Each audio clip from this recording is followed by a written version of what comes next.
What is happening in the world, my friends? Today's November 1st. My name is Reagan. This is what's happening in the world. Of course, everyone here knows that Conference of Parties number 26 kicked off yesterday on Halloween, of which I hope everyone also had a spooky, wonderful Halloween. But I'm not going to go through that. There's enough press coverage, and I'm sure it's being covered by all the channels you follow, and more to come as it unfolds, and even after, there's going to be lots of press coverage, so we'll get to that later. In the meantime, let's catch up on last week. What's happening in the world? Afghanistan is hurtling towards collapse, Sweden and Pakistan says. What a giant failed experiment. The Iranian governor was slapped in the face during a public speech. And STI rates are at their highest numbers in years. All told, at the end of the day, STI rates are at their highest numbers, said the executive director of the National Coalition of STD Directors, in American history. Stay protected, folk. Amnesty International is closing its facilities in Hong Kong because of the national security law. Been there for 40 years, among 35 other groups that have shut down.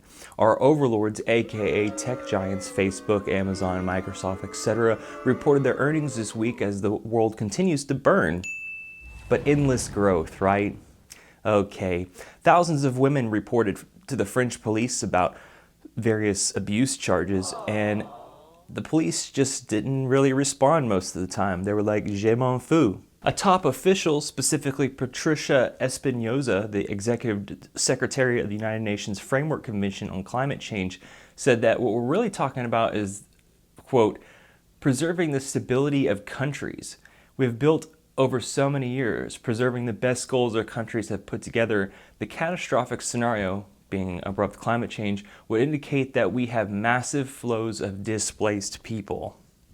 Climate change protesters formed a blockade against rush hour traffic on FDR Drive and Cherry Street in New York. They chained themselves together and just laid there in traffic. No climate! No deal!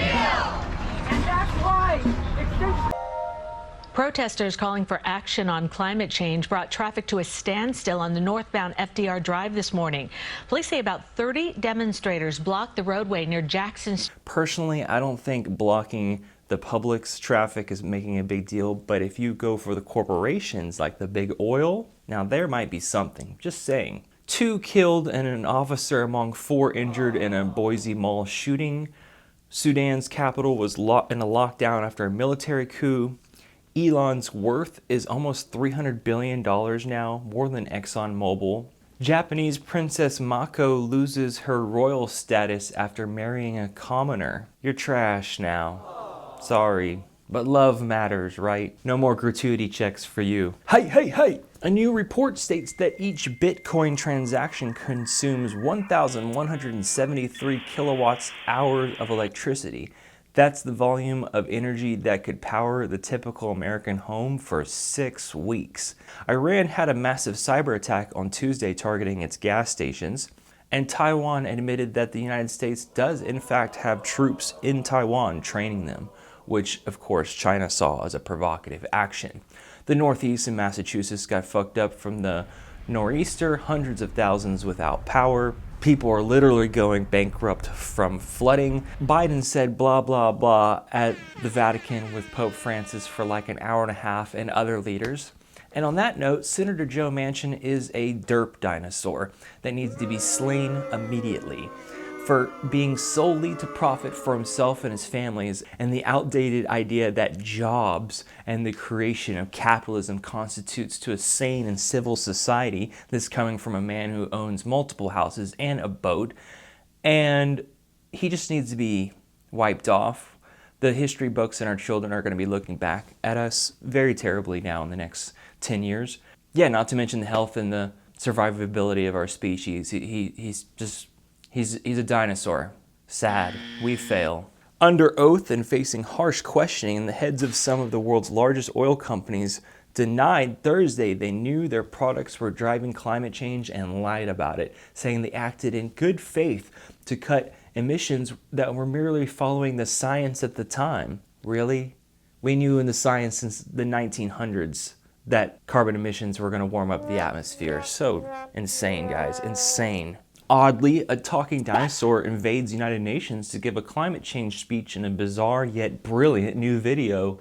Traffic accident deaths are up 18%, or 20,000 more deaths in the US in the first 6 months alone. Duh, of course, people are stressed out, so they're going to develop a national roadway strategy, whatever the hell that means. And more gossip, Andrew Cuomo groped a bitch and is being charged for a misdemeanor because he never could get the Italian out of his blood. He just loves groping women. Whatever. It's fun, I guess, until you're charged with a misdemeanor. Oh, manufacturing and chip shortages caused Apple to lose $6 billion last quarter or something like that. Luckily, though, kids can get the Pfizer vaccine, specifically 5 to 11-year-olds. The G20 met on Friday, which is the first time they've met since the pandemic, and there were many, many protests.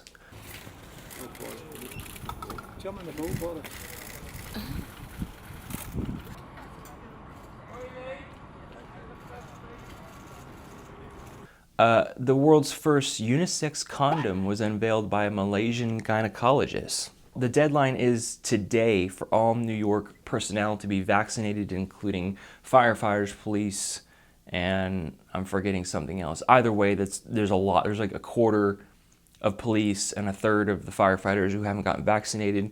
So where's bats when you need them? Black people in California are 3 times more likely to be killed or injured by police. Not surprising, the NASDAQ hits a record high because growth economy forever, baby. Rock and Roll Hall of Fame in Cleveland inducted a whole bunch of people like Tina Turner and I don't know, I forgot a whole bunch of other people. You can look it up, don't really care. Of the personality traits, a study reported that neuroticism, or being especially prone to negative feelings such as depression or anxiety or rejection, those that are ranked high in this trait seem to be at a much higher risk and chance of developing dementia and thus Alzheimer's. So chill out, okay? Just look to this 57-year-old dude who confronted 11 tigers.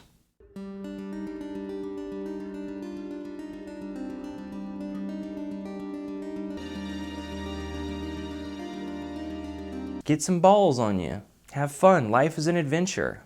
There was a massive solar flare on Halloween, along with SpaceX launching some more astronauts to the ISS.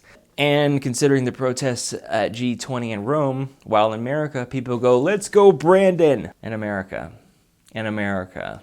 In America. My name is Reagan. Did I forget to mention you should slap that like button and hit subscribe? Also, maybe consider going to my Patreon and putting like $5 a month, because thanks for watching. This was your speed run update. I'll talk to you guys next week. Be safe. Happy November. Talk to you soon. Bye.